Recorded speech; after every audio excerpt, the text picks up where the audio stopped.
Welcome back. You are with your feel-good kickstart to a brand new week, and there is plenty of feel-good going around, especially if you're Spanish.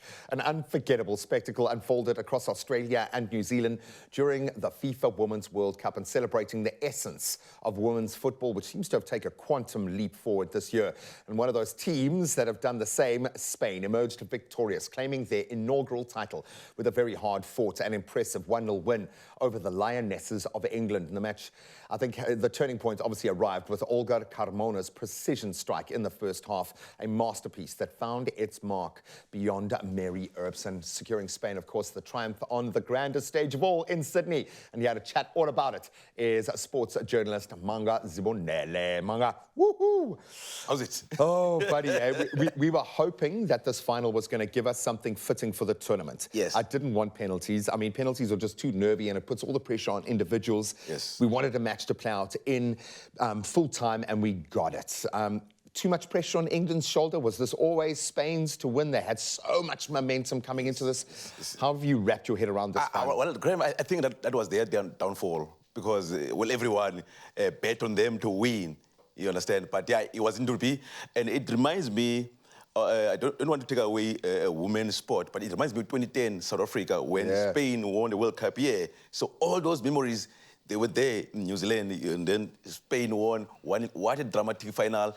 That is what we were expected. You know, we wanted to see that, and then we saw it. Thank you very much. That was a good final. It was an amazing final, and so much strength of character shown as well. Yes. I think on both sides, this English team, they've come so close, so many times to top honours. So I really do feel for them because the press in England are just going to chew them up this week, and they don't deserve that.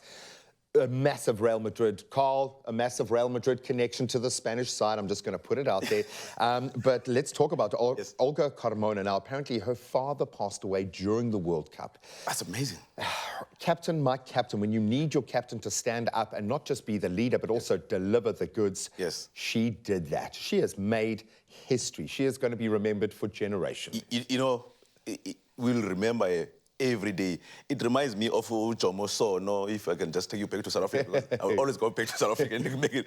Jomo So, we need to understand. He was getting married at the same time that Orlando Paris was playing. So after getting married, and then he jet off to play. So that captain is incredible, man.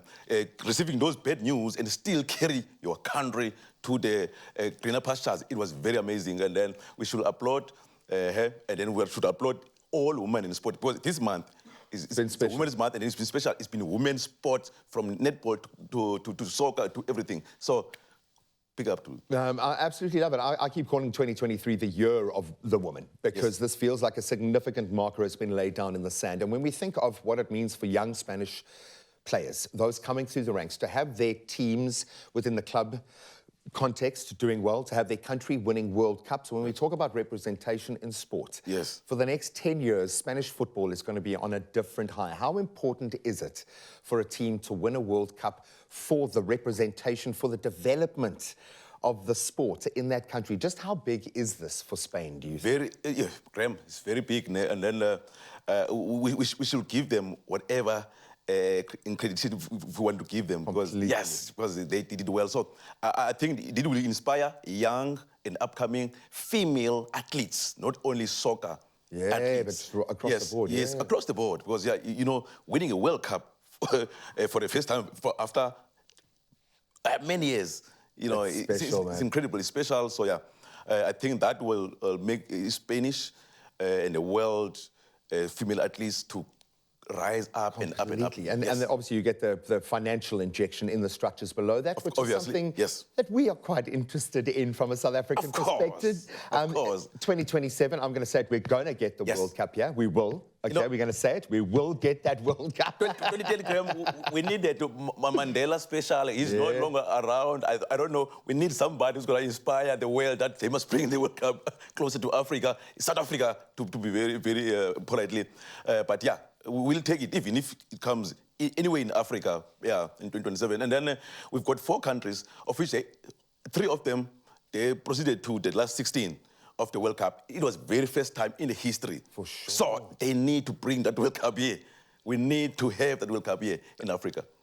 Buddy, do you think, because it kind of feels almost an indictment, if we're going to be hosting a Women's World Cup on our shores. We need to have a professional women's league in our country. The fact that we are feeding the top tier of our football with varsity level sport. Take nothing away from the talent within varsity football. It's been a saving grace for us.